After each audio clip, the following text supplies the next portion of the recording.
Te acompañamos, pero también queremos leerte. Seguinos en @Conexión Mirador o en Facebook. Conexión Mirador. Conexión Mirador. En línea con el mundo. En línea con vos.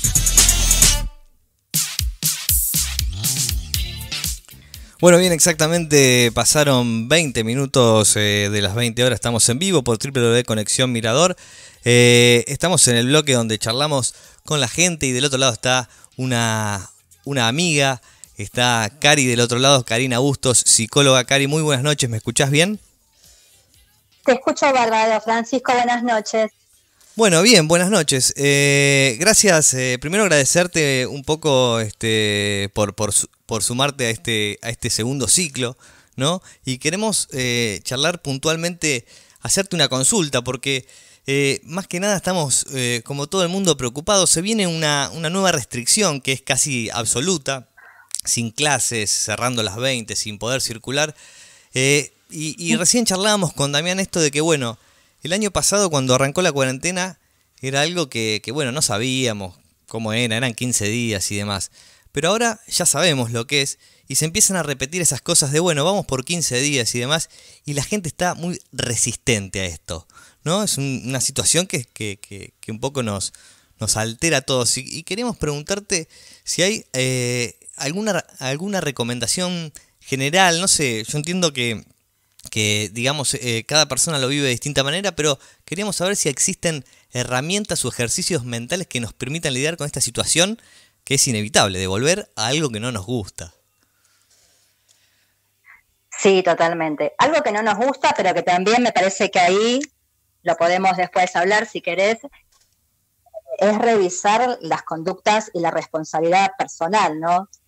Tener la cantidad de contagiados que tenemos no necesariamente se debe a que este virus es muy contagioso, sino también me parece que se juega algo de la responsabilidad personal. Esto que un poco ustedes recién hablaban, gente que un año después todavía no tiene los cuidados ni propios, ni para ellos mismos, ni para con el otro, gente que no se sabe poner el barbijo, gente que no respeta las distancias mínimas, gente que tiene conductas que no son de cuidado. Claro. O sea que la situación debería, digamos, de alguna manera amortiguar esto de decir, bueno, no nos gusta, pero tenemos que hacerlo de alguna manera, hacer un esfuerzo para ponerle la onda que sea. Claro, hagamos un mea culpa, ¿no? Tal cual, hagamos un mea culpa que esto, si bien tiene un alto nivel de contagiosidad, sí, también se debe a que somos un poco irresponsables en nuestras maneras de comportarnos. No sé si les pasó a ustedes, pero a mí me pasó de tener que estar, como vos decías recién, Fran, che, ¿le digo o no le digo? De tener que decirle, pero en los lugares más variados, la cola del supermercado, en la verdulería, en el colectivo, en un montón de lugares, te podés correr, 2 metros tiene que haber entre vos y yo, podés separarte, porque tenés a la gente totalmente siempre como muy cercana a vos, y lo digo desde las cosas habituales, sí, como hacer las compras, hasta cuando salías de recreación. Me acuerdo haber salido, apenas se pudieron abrir el tema gastronómicos, que coincidió más o menos con la primavera, y desesperada irme a tomar una cerveza con mis amigos, y tener gente a menos de 50 centímetros de mi mesa, y de donde yo estaba parada tomando la cerveza. Y decís, claro, decís, no entendí, que no entendió. No entendimos nada después de tantos meses, y después, bueno, y ahora ni hablar, después de un año y un mes casi, ¿qué nos pasa? Que seguimos pensando que no nos va a pasar a nosotros. Me parece que también hay veces que pasa por ese lado. ¿Qué pasa? ¿Qué pensamos? Que no nos va a pasar, que simplemente le va a pasar al otro, que pensamos si nos vamos a contagiar, que esto es leve y lo vamos a cursar bien. Digo, me parece que se pone algo en juego también de nuestra propia responsabilidad. Sí, yo creo que eso pasaba mucho. Vas a un negocio y está lleno de gente, y ahora los comerciantes a veces se quejan de por qué tienen que cerrar, pero hace un tiempo estaba lleno de gente, lo mismo los bares o los restaurantes, y decía, acá hay más gente de la que tiene que haber. Pero mirá, bastaban las imágenes que pasaban por los medios, creo que fue el fin de semana, yo no estoy mirando muchas noticias, pero de los shopping con gente, en los patios de comida, en los lugares que liquidaban productos y demás, la gente súper agolpada, la gente, y vos decís, ¿qué nos pasó? ¿Qué no entendimos? Entiendo la oferta, entiendo la necesidad de salir, pero ¿qué pasó? Que salgamos, hagámoslo con responsabilidad, cumplamos la distancia, usemos bien el barbijo, protegémonos con el alcohol, digo, cosas que no haces. Yo me canso de ver gente cuando sube el colectivo, al subte y demás, ni siquiera se pone alcohol en las manos. Sí. Hay un sector de la TCA que lo hace, pero convengamos que no es un número no menor la gente que no se cuida como debería. Bien. Me parece que es un tema para reflexionar. Me fui de la pregunta, pero es un tema para reflexionar. ¿Qué parte de nosotros, sí, somos responsables de esta cantidad de contagiados que hay, ¿sí? Más allá de que el virus tenga su alto nivel de contagiosidad, ¿sí? Hay algo de nuestra actitud, ¿sí?, que colabora a esa situación. Vuelvo a la pregunta ahora, perdóname que me fui, pero me parecía un punto sumamente importante para destacar, ¿sí? La responsabilidad personal en todas las medidas, ¿sí? En estas, ¿sí? Porque después nos quejamos de que nos aíslan. A veces cuando escuchaba los reclamos y demás, no solo el de este fin de semana, sino otros anteriores, el gobierno no controla.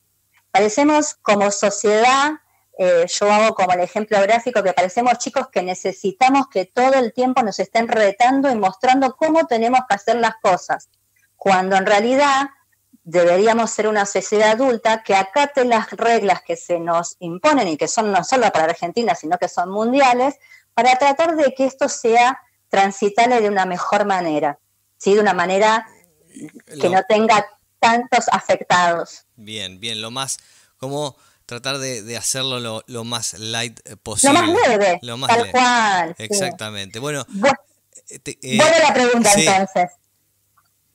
Herramientas. A ver, pienso primero en esto, es en desenfocar la atención, ¿sí? Muchas personas, ya llevamos un año, estamos súper crónicos con esta situación, muchas personas están y siguen después de un año con el foco puesto únicamente en la pandemia, ¿sí? Y con todo lo que eso implica, ¿no? Claro. El miedo, el cansancio, la ansiedad, la angustia. Me parece que una buena herramienta es tratar de buscar otros focos donde podemos poner la atención y activarlos, ¿sí? Por ejemplo, actividades lúdicas, aprender nuevas cosas, un idioma, un hobby, un tema que despierte nuestro interés, estar activo mentalmente con otros temas que no sean placenteros, música, lectura, programas de diversión favoritos, otras cosas que nos saquen del foco de la pandemia. Y esto no tiene que ver con negar una realidad, tiene que ver con no estar todo el tiempo dándole enfocados en esta realidad. Claro, sobrecargarte. Exactamente. El otro punto, que me parece sumamente importante y que para mí es un tema como muy crítico, es el manejo de la información.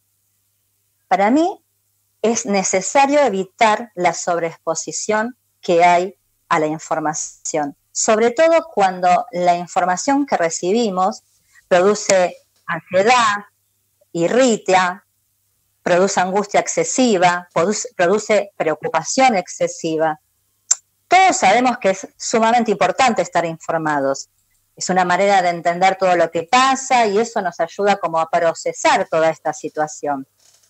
El inconveniente que hay con esto es que lamentablemente y en forma paralela con la pandemia se dio este fenómeno que se denominó infodemia, que es esto de la difusión de noticias falsas, de fake news, y que se propagan con una velocidad tan terrible entre las personas y que lamentablemente muchos medios levantan sin ni siquiera chequear.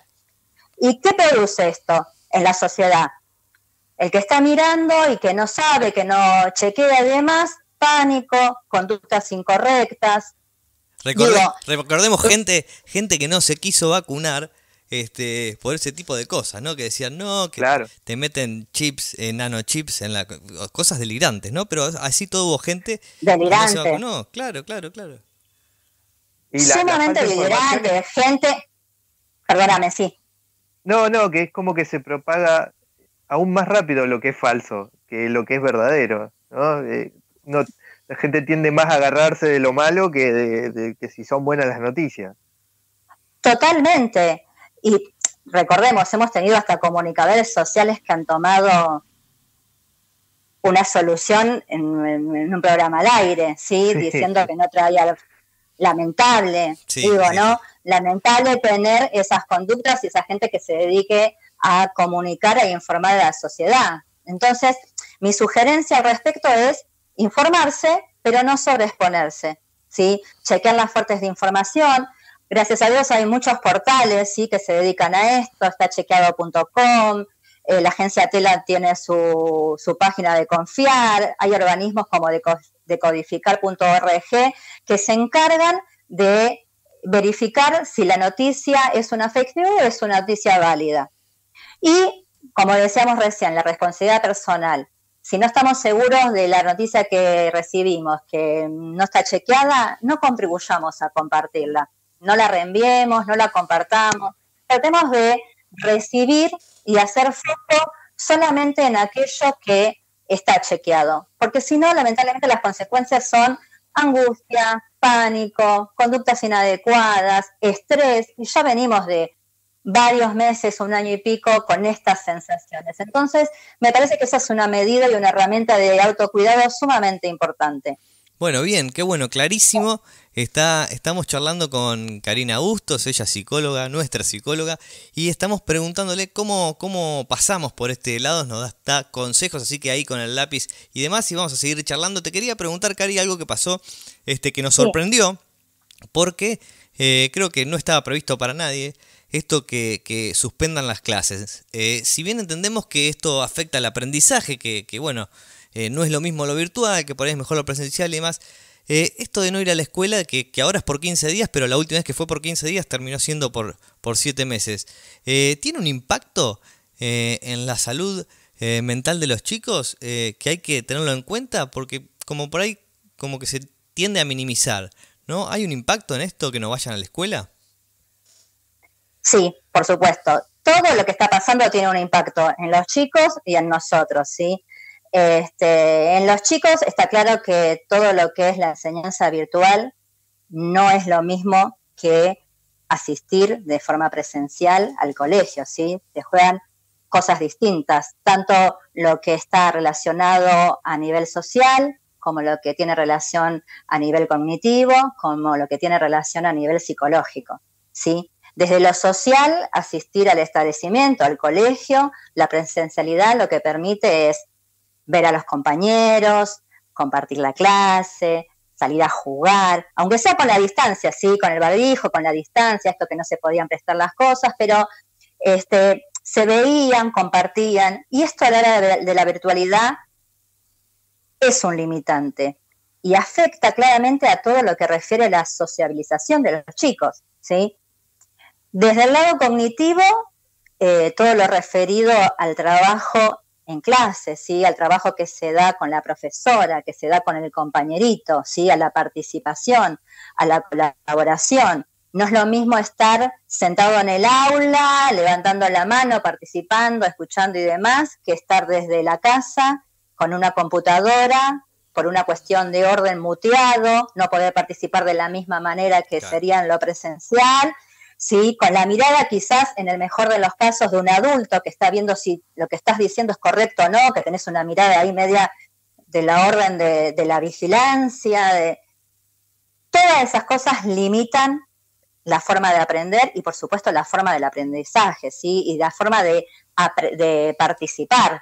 Digo, el aprendizaje siempre, me decía ayer una amiga, es colaborativo, ¿sí? Se da en la relación con el otro, ¿sí? Con el otro incluye a la maestra e incluye a los compañeros, al que escucha, al que pregunta, al que habla. Y con respecto a lo psicológico, por supuesto, también, ¿no? Porque convengamos que la escuela no cumple solo una función de transmitir conocimientos, ¿sí? También cumple una función social y esto se ve claramente, incluso, se ve en todos lados, pero incluso en lugares donde hay una vulnerabilidad, ¿sí? Cumple una función de contención, ¿sí? Claro.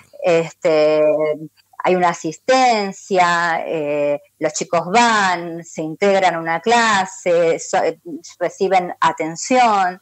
Entonces, cualquier cosa que no genere bienestar emocional va a tener un impacto, ¿sí? Va a tener un impacto en lo psicológico, en la salud mental, ¿sí? Porque justamente produce esto, ¿no? La tristeza de no poder ir, de no verse, el enojo, la angustia, ¿sí? Así que esperemos que esto pronto se revierta y que de alguna manera pueda venir este esquema que había por un lado lo virtual, claro, y por otro lado lo presencial. Con cuidado, bien, me gusta ahí esa opinión. Con cuidado. Sí, volver. Quería agregar Dale. A esto que decía, porque lo estoy viviendo, porque tengo un nene de 2 años y medio que va al jardín, y cómo cambió él desde que empezó a ir al jardín, y cómo no se quieren ir los chicos del jardín. Van 1 hora y no se quieren ir. Y bueno, ahora vamos a ir para atrás otra vez. Y cómo cambió él en 2 semanas, ¿no? Que va una sí, una no, su forma de ser o de las cosas que habla, o porque está con otros chicos, ¿no? Se estaba criando entre grandes. Totalmente, y sobre todo en los más chiquitos, en los infantes, que tienen, ¿no? Porque esto está claro que afecta, no es lo mismo cómo afecta a un chico de jardín de infantes o los primeros grados de la escolarización que cómo afecta a un chico que va a la secundaria, ¿no? Son niveles distintos de edad, son niveles distintos de escolaridad, pero los nenes chiquitos se conectan a Zoom y más que tener sus juguetitos ahí, ya está. Pero cuando van al colegio, está el otro, están los juguetitos, claro. Pueden compartir, pueden hablar, se da otra interacción. Otra cosa distinta que limita totalmente la parte virtual. Por más que se vean, por más que se hablen, la virtualidad tiene limitantes y lamentablemente todavía no puede reemplazar lo que es la enseñanza presencial y el desarrollo de las habilidades sociales. Bien. Además le cuesta también a los nenes chiquitos, si bien a veces los tenés que alejar de la pantalla para ver dibujitos, prestar atención a algo que vos querés que preste atención en la pantalla, que está la maestra o algo, están un ratito y no quieren más, quieren hacer otra cosa. No, es difícil. Es más difícil mantener la atención, sí. Para los chicos chiquitos es un poco más difícil, sí. Tenés que tener como mucha creatividad para los docentes, ¿no? Me refiero para retenerlos con atención durante la exposición virtual. Bien, lo virtual se pone más difícil que lo presencial y estamos charlando con Karina. Le voy a preguntar a Cari, ¿cómo estás gestionando tus pacientes, atendiendo tus pacientes? Esa sería la palabra justa. ¿Están de forma presencial? ¿Están de forma virtual? ¿Cómo ha ido marcando esto de la virtualidad en tu profesión? En mi profesión está permitido, nosotros pertenecemos a salud, está permitida la atención de manera presencial en los casos que el profesional así lo requiera, ya sea por la gravedad o por el caso específico, ¿sí?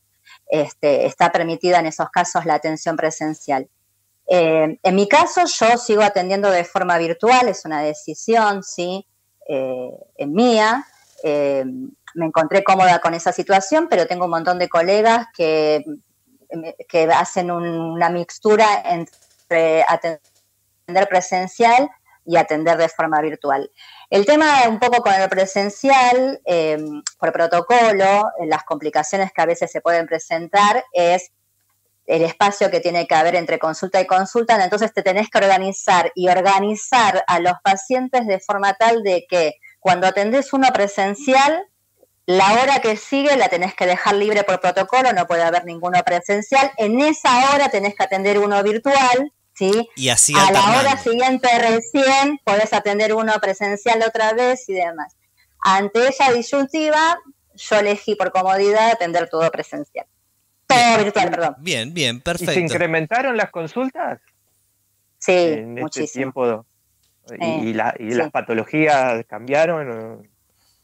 Lo que hay muchas consultas es por todo lo que despierta la pandemia. Hay mucha ansiedad, mucho temor, sobre todo este último tiempo, estos últimos 2 meses, muchas consultas sobre ansiedad, sí. Bueno, eso justamente encadena esta comentario, también encadena la próxima pregunta, que no la quiero dejar pasar en esta charla que estamos teniendo con Karina Bustos, psicóloga. Y te quería preguntar, Cari, recién nombraste algunos síntomas y demás, y se viene este encierro que 15 días y no sabemos qué pasa, pero ¿a qué síntomas tenemos que estar atentos, bien, para que no deriven en un problema de salud mental? ¿O a qué síntomas debemos estar atentos para darnos cuenta cuándo debemos consultar a un especialista? Hay mucha gente del otro lado escuchando y está bueno poder explicarlo como para decir, che, me estoy sintiendo así, me pasa esto y demás, tengo que... Sí, a ver, los síntomas son variados, ahora te los puedo detallar, pero me parece que el monitoreo está en cualquier emoción que no esté contemplado en nuestra normalidad. Todas tenemos uno distinto, ¿no? Quizás yo pueda tener, por rasgo de personalidad, ser un poquito más ansiosa, ¿no? Otras personas tener otros rasgos, pero cada uno tiene como su grado en sus emociones, ¿no? Cualquier exceso en ese grado en que cada uno se conoce es motivo de consulta. ¿Pero exceso en qué sentido? Cuando la emoción es más persistente, no solo en la intensidad, sino también en la duración en los días. Por ejemplo, no es lo mismo no dormir y tener insomnio una vez a la semana por las preocupaciones generales de la vida, que no dormir o dormir pocas horas, claro, ¿sí? Hace ya 3 semanas. Bien. Eso es un motivo de consulta. Se entiende. ¿Sí? La angustia, hay muchas situaciones de la vida que nos producen angustia. Cuando estoy angustiada de forma desmedida y lo vengo sosteniendo en el tiempo, es un motivo de consulta, ¿sí? Las conductas abusivas, ¿sí?, estén relacionadas o no a todo lo que sea el consumo legal o no de sustancias, ¿sí? Psicofármacos, vino, tabaco y otras sustancias, cada uno conoce qué es lo que venía consumiendo normalmente. Si hay un exceso y eso se mantiene durante un tiempo, es un motivo de consulta, ¿sí? El miedo excesivo. El miedo es una emoción vital, está puesta para la preservación de la vida, es una alerta que todos tenemos, pero cuando este miedo es excesivo, como pasa en estos tiempos, miedo a perder la salud, a las consecuencias de la enfermedad, a que si me enfermo voy al hospital no haya recursos, a la propia muerte o a la muerte de algún familiar, cuando esto lo tenemos todo el tiempo de manera excesiva y sostenido hace muchos días, es un motivo de consulta. Bien, clarísimo, escuchando atentamente a Cari. Y bueno, la verdad que clarísimos los conceptos, los detalles y a qué debemos tener en cuenta, ¿no? En esta situación que se viene, que no sabemos mucho cuál es. Cari, te queremos agradecer por esta, yo lo decía la otra vez, como esta luz que venís a poner un poco a estas dudas. No sé si esa es justa la palabra, pero bueno, pudimos preguntarte, mucha gente escuchando del otro lado y muy claro todo lo que estuvimos charlando. Me parece mucho de luz, pero bueno, a colaborar con lo que la profesión nos enseña y nos permite compartir, y si siempre que sea para colaborar y para ayudar a que esta situación la pasemos de mejor manera, la agradecida soy yo. Bueno, Cari, te queremos agradecer y desearte que tengas una muy buena noche, resto de semana, y bueno, nos hablamos pronto. En cualquier momento otra consulta hacemos. Seguro, por eso. Así que, viste que no sabemos cómo evoluciona todo esto, va cambiando semana a semana. Ahora pasamos el código. Las veces que ustedes lo necesiten saben que pueden contar. Bueno, gracias. Bueno, bien, exactamente 45 minutos pasaron de las 20, recién charlábamos con Karina, quédense ahí, que enseguida seguimos con más programas, este segundo tiempo de Sé lo que hicieron el invierno pasado.